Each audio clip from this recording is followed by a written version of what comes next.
नमस्कार दोस्तों, अपनी कुंडली स्वयं देखे की चौथी वीडियो में आपका स्वागत है। दोस्तों, आज हम कुंडली के 12 भाव से परिचित होंगे। जैसे कि हमें पता है कि 12 राशियां होती हैं। इन 12 राशियों से ही कुंडली का 12 भाव का निर्माण होता है। चलिए हम देखते हैं ये 12 भाव कैसे बनते हैं।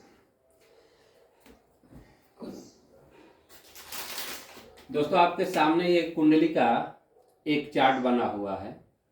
इसे ये लिखा नंबर है 1 2 3 4 5 6 7 8 9 10 11 12। ये 12 भाव दर्शा रहे हैं।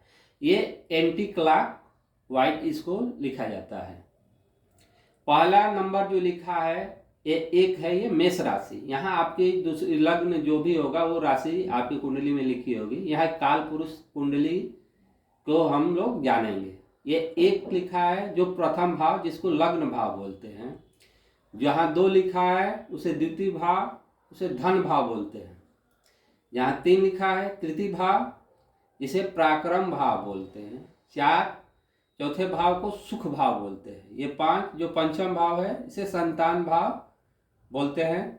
छठे को षष्टम भाव, शत्रु भाव या रोग भाव भी बोलते हैं। 7वें भाव को भार्या भाव यानी पत्नी भाव। 8वें भाव को अष्टम भाव या मृत्यु का भाव बोला जाता है। 9वें भाव को नवम भाव या भाग्य भाव बोला जाता है। 10वें को दशम भाव या कर्म भाव। 11वें को एकादश भाव या आय भाव या लाभ भाव बोला जाता है। 12वें भाव को द्वादश भाव या व्यय भाव बोला जाता है। अब दोस्तों, हम बताना चाहेंगे कि प्रथम भाव जो है, जिसको लग्न बोला जाता है, इस लग्न के स्वामी ग्रह जो भी होंगे, जैसे ये एक लिखा है तो ये मेष राशि हुई, इसका स्वामी मंगल होता है, तो हम मंगल को क्या बोलेंगे? लग्नेश बोलेंगे। यहाँ जो प्रथम भाव है उसके स्वामी को लग्नेश बोला जाता है। द्वितीय भाव के स्वामी, ये जो राशि है वृषभ राशि है, इसके स्वामी शुक्र होते हैं। तो इस कुंडली का धनेश होंगे शुक्र। द्वितीय भाव के स्वामी को धनेश बोला जाता है। तृतीय भाव के स्वामी को पराक्रमेश या तृतीयेश बोला जाता है। जो यहाँ पर 3 लिखा है मिथुन राशि, मिथुन राशि के स्वामी होंगे बुध, तो ये पराक्रमेश हो जाएंगे बुध। चौथे भाव के स्वामी को सुखेश बोला जाता है, तो सुखेश यहाँ पे होंगे चंद्रमा, क्योंकि ये 4 नंबर कर्क राशि है, तो कर्क राशि के स्वामी चंद्रमा होते हैं। इसी तरह से ये पंचम भाव में 5 लिखा है, 5वीं राशि होती है सिंह राशि, तो पंचमेश, 5वें भाव के स्वामी क्या बोलते हैं? पंचमेश। पंचमेश यहाँ क्या होंगे? सूर्य। छठा भाव षष्ठेश। षष्ठेश यह 6 नंबर की राशि है, तो 6 नंबर राशि कौन सी है? कन्या राशि। कन्या राशि के स्वामी बुध, तो यहाँ षष्ठेश हो गए बुध।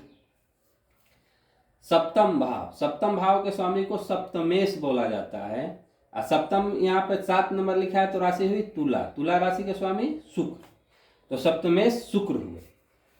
अष्टम भाव के स्वामी को अष्टमेश बोला जाता है। और यहाँ 8 नंबर राशि वृश्चिक राशि, वृश्चिक राशि के स्वामी मंगल, तो मंगल यहाँ अष्टमेश हो गए। नवम भाव को नवमेश बोला जाता है या भाग्येश भी बोला जाता है। तो 9 भाव के स्वामी यहाँ हो रहे हैं गुरु, क्योंकि 9 नंबर राशि धनु होती है, धनु के स्वामी गुरु होते हैं, तो यहाँ गुरु नवमेश या भाग्येश हुए। दशम भाव के स्वामी को दशमेश बोला जाता है या कर्मेश बोला जाता है। यह दशम राशि मकर राशि हुई, मकर राशि के स्वामी शनि होते हैं, तो शनि यहाँ इसमें क्या है? कर्मेश है। इसी तरह से 11वें भाव के स्वामी को लाभेश बोला जाता है, आयस बोला जाता है। यहाँ पे 11 नंबर की राशि कुंभ राशि होती है, तो कुंभ के स्वामी शनि, तो इस कुंडली में शनि लाभेश होंगे। अब 12वें भाव को स्वामी को व्ययस बोला जाता है, और ये 12 नंबर की राशि मीन राशि हुई, तो इस कुंडली में व्ययस गुरु होंगे। नमस्कार दोस्तों, हम इस तरह से अगले कुंडली में जानेंगे कि ये हमारे भाव किस किस शरीर के किस किस अंग को दर्शाता है।